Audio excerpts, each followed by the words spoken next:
Loknath road स्थित श्री श्री निगमानंद सारस्वत आश्रम परिसर रे अक्षय तृतीया अवसर में सारस्वत मठर 112तम प्रतिष्ठा वार्षिकी एवं आश्रमर 58तम प्रतिष्ठा वार्षिकी उत्सव महासमारोह अनुष्ठित हो जाइछि। प्रभात रे प्रभाती कीर्तन श्री श्री ठाकुरंकर विशेष पूजा अंते सकाळ 6 घटिकार मंगल आरती प्रार्थना श्रीमद् भगवत गीता पाठ आलोचना करा जाइथिला। आश्रम प्रतिष्ठा उत्सव उपलक्षे जय गुरु नामांकित पताका उत्तोलन रुद्राभिषेक और अखंड नाम संकीर्तन अनुष्ठित होइथिला। पर एक स्मृति सभार आयोजन होइथिला। सभापति भावे आश्रम अध्यक्ष डॉक्टर स्वामी शंकरानंद सरस्वती महाराज, मुख्य अतिथि रूपे बालीगुआली चिदानंद तपोवन आश्रम अध्यक्ष श्रीमद स्वामी जितो मोहनानंद सरस्वती महाराज, विशिष्ट अतिथि रूपे मठर प्राक्तन ट्रस्टी देवज्ञ पंडित गोपाल चंद्र मिश्र शर्मा एवं सम्मानित अतिथि भावे ट्रस्टी प्रशांत कुमार स्वाई अतिथि भावे जोगदे अक्षय तृतीयार महात्म्य मठाश्रमर परंपरा और आध्यात्मिकता उपरे आलोचना करथिले। एही अवसर रे वार्षिक विवरणी उन्मोचित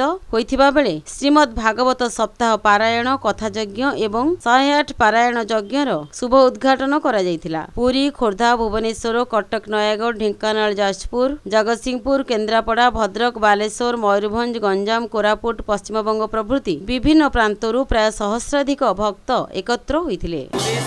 लोकनाथ रोड निगमानंद सारस्वत आश्रम कमिटी सदस्य मो ना दुर्गा प्रसन्न दास। आज आम ठाकुर पुरी आश्रम मठ प्रतिष्ठार पवित्र अक्षय तृतीया तिथि आज आम ठाकुर मठ स्थापना कर आज मठर प्रति वर्ष आमर ये ठाकुर अक्षय तृतीय मठर स्थापना दिवस समापन बहुत भक्त भाई मैंने माँ मानकर सारा भारत वर्ष कि ओडिशा सारू आम भाई मैंने भक्त मैंने आसिक भक्त मैंने पूजा अर्चना कर सकालू ठाकुर प्रार्थना आरती आपणकर षोडशार पूजा होकर रुद्राभिषेक ठाकुर कर बाल्य प्रसाद सारा द्वितीय सभा अनुष्ठित हो ठाकुर 108 नाम यज्ञ चली ठाकुर आम गीता महाप्राण चलो 108 नाम धरी 108 दिन आश्रम अनुष्ठित हो।